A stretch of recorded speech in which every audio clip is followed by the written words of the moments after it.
Hello, everyone. I'm Sandra Pinckney. We interrupt Rosie to bring you this breaking news story. We're expecting an announcement from NAACP President Kwesi Mfume. There you see him live making an announcement about his running in the mayor's race. We take Kwesi now live. This strong commitment is the same commitment that led me to give up a safe seat in the Congress to pursue what I believed in.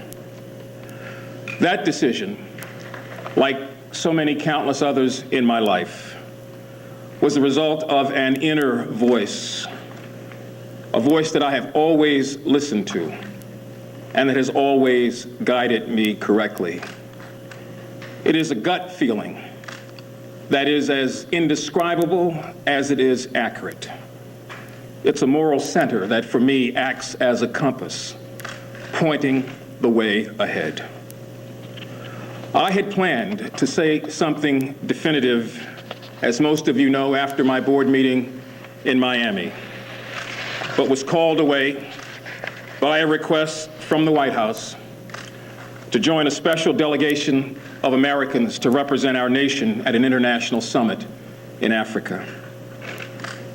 Yesterday, for the first time in weeks, I awakened with absolute clarity about my future and about my work.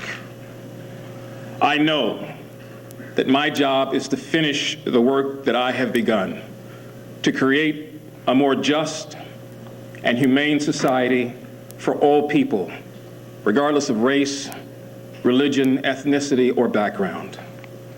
The plethora of inequities and disparities of treatment in our society cries out for advocates of social justice from all races to get involved and to stay involved. I cannot walk away from that fight at this time.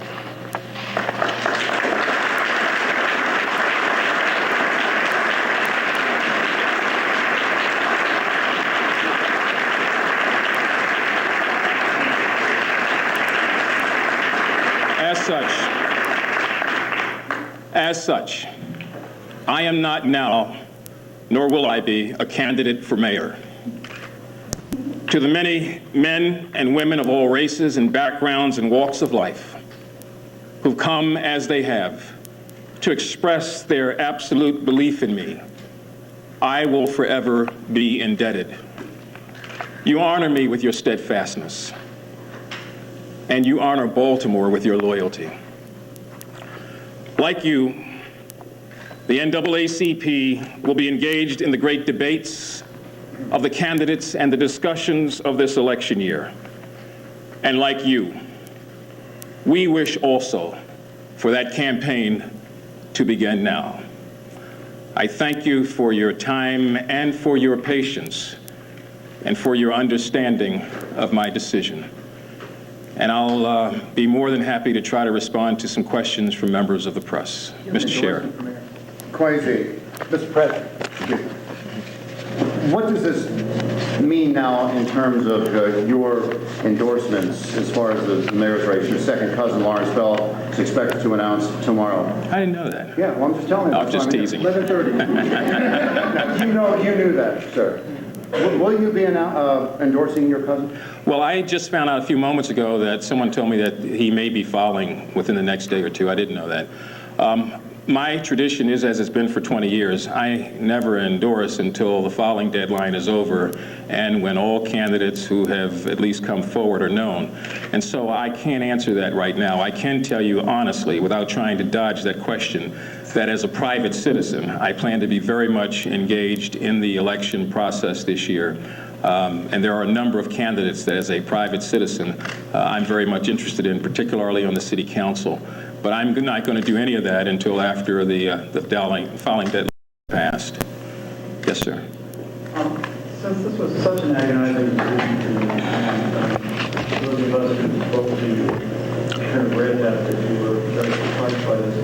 And you said you woke up Sunday morning for the first time with great clarity. Can you give us a little bit of insight as to what the persuasive reasons behind the were? Yeah.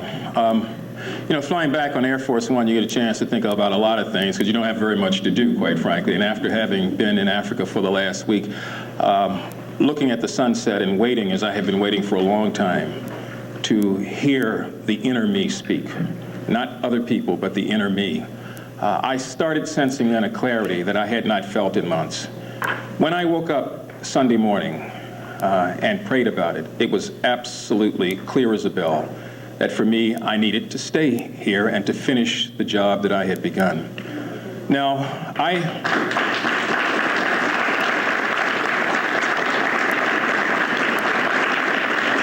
look, they're all trying to get a salary increase, so don't let them, it's okay.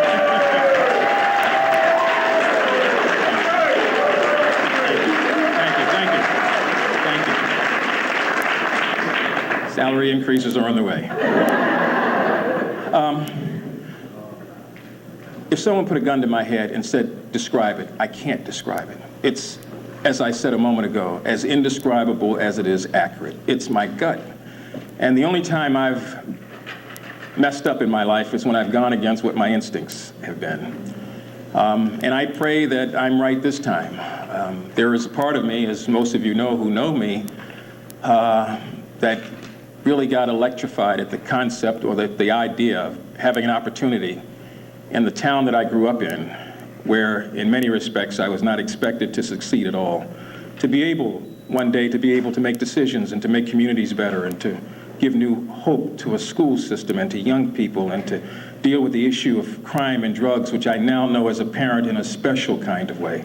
There's always going to be that part of me that will look at this city in terms of what could have been if I had run. And because of that, I'm going to forever stay involved. I never left here when I was in the Congress, and I've never shied away from talking about my love for Baltimore. We've got real problems, and Hugh Masekela once said something. He said, there's so much for us to do, and we have all done so little.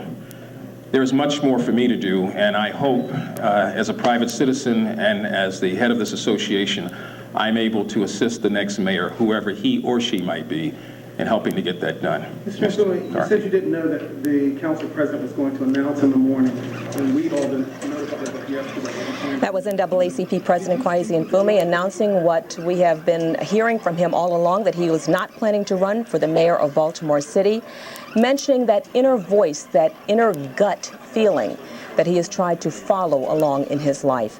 We'll have more on this announcement tonight at 5 o'clock. Our Terry Owens is there on the scene. He'll have a wrap-up of all of these events. We also have another developing story that we want to bring you to. That is a very serious one, a tanker truck accident on I-95 that's near the 195 exit. The truck, as we understand, is fully engulfed in flames. 4 medic units are on the scene. I-95 northbound is shut down. We'll have more on this story tonight at 5 as well. Now, back to Rosie.